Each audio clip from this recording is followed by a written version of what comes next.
As Everton manager Ronald Koeman admitted on Wednesday, "Maybe I am in crisis." Thursday's papers report that Newcastle manager Rafa Benitez has rejected an offer by the club to take over at Goodison Park. Benitez, who was a fan favourite as Liverpool manager, is said to have been approached by Everton this week after the Toffees scraped a draw against Brighton at the weekend. Paper rounds view there's always something rather ominous about a struggling football manager who claims to have the board's backing, but to be fair to Koeman, he's not even really doing that. After admitting the club's main shareholder Farhad Moshiri was at the club last week along with chairman Bill Kenwright and other board members, Koeman said there was not really a message, but the feeling is that they are behind the team, they are behind the manager. Logic tells you the Everton board would want to be seeing a greater return on the considerable investment over the summer. Despite takeover distractions and transfer frustrations, Benitez is having a decent run at Newcastle, but does he feel he has more to achieve there? Read the full story here. Wilshere praises Arsenal character. Jack Wilshere has defended Arsenal against jibes by Watford captain Troy Deeney on the eve of their Europa League test against Red Star Belgrade.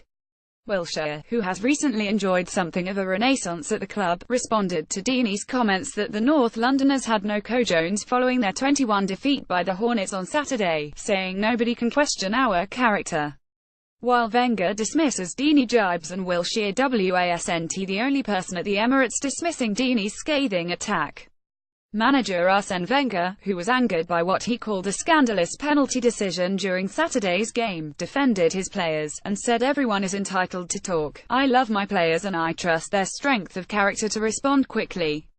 Paper rounds view while conceding it was disappointing to lose after going 10 up, Wilshere promised to bounce back against Belgrade.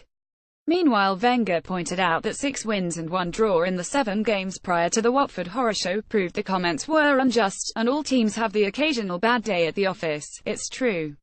But it's also true that Arsenal's character, or rather Wenger's inability to take his players to task on their character, is a massive part of the problem currently facing the club.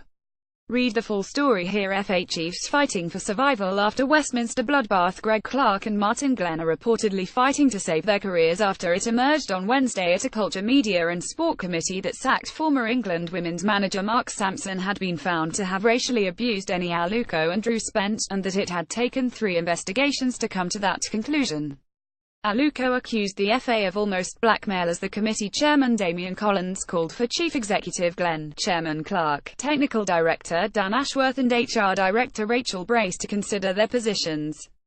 Paper rounds view the whole sorry saga of the response to Aluko's claims, the initial investigations into them, Sampson's eventual sacking for inappropriate behaviour outlined in an investigation that took place during his tenure as England manager, and this U-turn have been embarrassing for the FA but worse still distracting and damaging for the team. And it's not the first time the board have shown, at best, poor judgment. Read the full story here.